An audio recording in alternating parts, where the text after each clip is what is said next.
हसन बसरी रहमतुल्लाह अलैह फरमाते थे, मेरी जिंदगी में 4 वाक़ये ऐसे हुए जो मुझे बहुत हैरान कर गए। लोगों ने पूछा, वो कौन से वाक़ये हैं? तो आपने फरमाया, एक मर्तबा मैंने एक नौजवान को देखा, उसके हाथ में चिराग था। मैंने उससे पूछा, बताओ ये रोशनी कहाँ से आई है? जैसे ही मैंने ये सवाल किया, उसने फूंक मारकर चिराग बुझा दिया और बोला, हजरत, जहां से आई थी वहीं चली गई। हसन बसरी फरमाते हैं, उस नौजवान की हाजिर जवाबी पर मैं आज तक हैरान हूं। तो एक मर्तबा 10-12 साल की एक बच्ची आ रही थी। बारिश हो चुकी थी। मैं मस्जिद जा रहा था और वो बाजार से कोई चीज लेकर आ रही थी। जब वो मेरे करीब आई तो मैंने कहा, बेटी, जरा संभल कर कदम उठाना, कहीं फिसल ना जाना। उसने जवाब दिया, हजरत, अगर मैं फिसल गई तो मेरा ही नुकसान होगा, मगर आप जरा संभल कर चलिए। अगर आप फिसल गए तो फिर कौम का क्या बनेगा?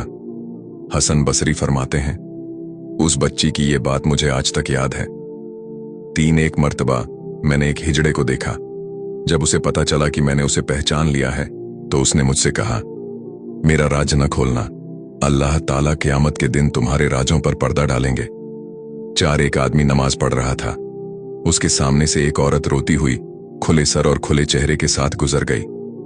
नमाज खत्म करके वो आदमी उस पर बहुत नाराज हुआ और बोला, तुझे शर्म नहीं आई? ध्यान नहीं कि मैं नमाज पढ़ रहा था और तू नंगे सर खुले चेहरे के साथ मेरे सामने से गुजर गई? उस औरत ने पहले माफी मांगी, फिर कहा, मेरे शौहर ने मुझे तलाक दे दी है। मैं बहुत गमज़दा थी, मुझे पता ही नहीं चला कि आप नमाज पढ़ रहे हैं।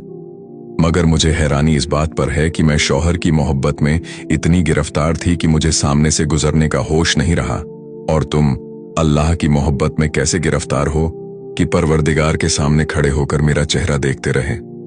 हसन बसरी फरमाते हैं, उस औरत की ये बात मुझे आज तक याद है, और वाकई हमारी नमाज का हाल भी यही है। और इस वीडियो को लाइक करके अपनी राय का इजहार कमेंट सेक्शन में जरूर करें। मिलते हैं अगली वीडियो में। अल्लाह हाफिज।